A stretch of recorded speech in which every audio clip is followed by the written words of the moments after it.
There is no right way to forecast growth and demand.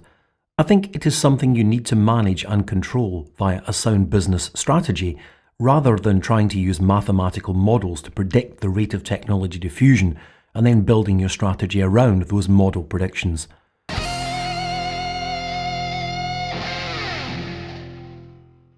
So what do we mean by diffusion models? Simply put, it is the rate at which technology is adopted from innovators by imitators. When there are few innovators and many imitators, we reach the takeoff point where demand starts to increase exponentially. As we have already discussed, this tends to be the steepest part of the S-curve based adoption model. There's a very common mistake that many inexperienced technology entrepreneurs make. They make a robust estimate of the total market size and then mistakenly assume that they will take a well-defined portion of it. This is not a robust way to estimate the market for your product or service. You cannot simply assume people will switch to or substitute your new product for the one they currently use. Now, this may be for a number of reasons. It may not actually be a suitable substitute. It may simply complement what is already on sale, and that is not a compelling reason to switch to your product. Even if the market is real, there is absolutely no guarantee they will switch to you and buy your product rather than someone else's. So under no circumstances must you present anything like the example here in any assignment or business plan. The global market for widgets is worth $16.5 billion per year. We plan to develop a product that, with a conservative estimate, will capture 2% of that total market. This translates into yearly sales of $3.3 million and a company valuation of nearly $10 million. This example simply shows you how not to do it. The size of the global market is important, but there is no way you will have the ability to compete on a global basis unless you already have an established operation in that market. A finger in the air, conservative estimate of a percentage market share is lazy. So many startup companies fall into this trap. They find evidence of a big market and then simply assume that it will be easy to capture a small share of that established customer base. The only way to prove that you have a market is by having customers ready to sign purchase orders for the product or service you plan to offer. Potential investors see this all the time.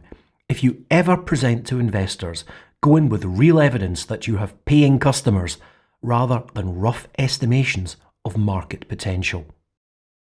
What I would like you to do is to think about the critical factors that can impact diffusion and substitution, and then use that critical understanding to develop your strategy. What is important is that you learn to recognize what factors can influence adoption.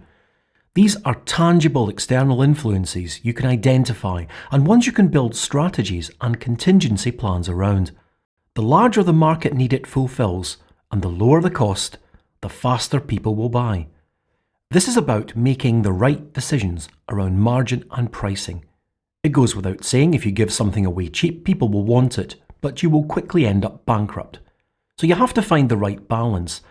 The more you can inform consumers about how this product or service actually solves their problem, the more they are likely to buy it. Unless you have the power and flexibility of Apple, that is. They can sell customers an emerging platform and let them find out how to use it, and then incorporate those features in future generations of software applications. Either way, if your product solves a real consumer need and does it well, they are more likely to buy it. If customers perceive a risk in buying the new product, they will be slower to adopt. You need to think about how to de-risk your product in the minds of customers. Think about things like money-back guarantees or trial periods. Different customer segments adopt faster or slower than others. So truly understand your market and target the fast adopters who are willing to pay almost any price for the latest technology.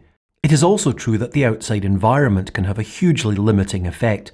So pay careful attention to what is happening in the outside world when you launch a product, and make sure you take advantage of emerging positive scenarios and also have contingency plans to deal with negative ones. This is all about timing your response to external socio-political factors. Just make sure you understand their impact and have a response ready to deal with both positive and negative external environmental influences.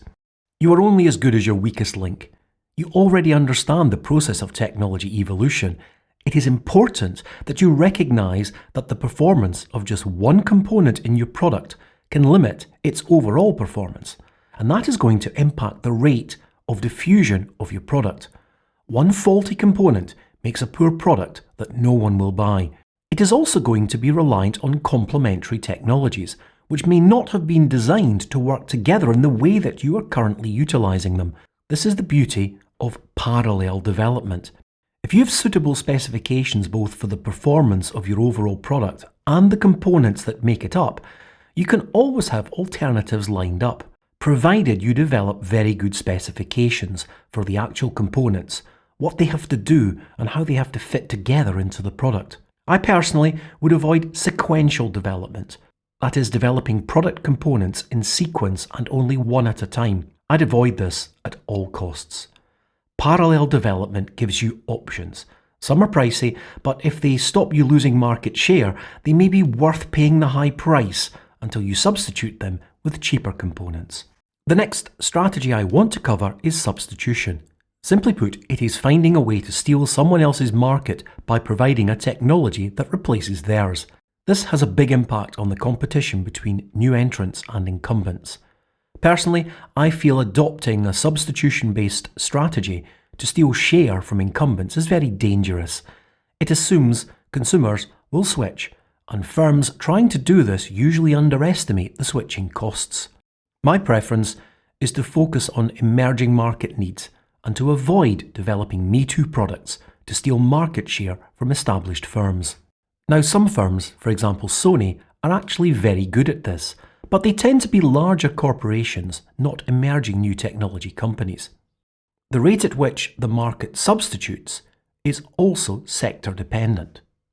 Some industries adopt much faster than others.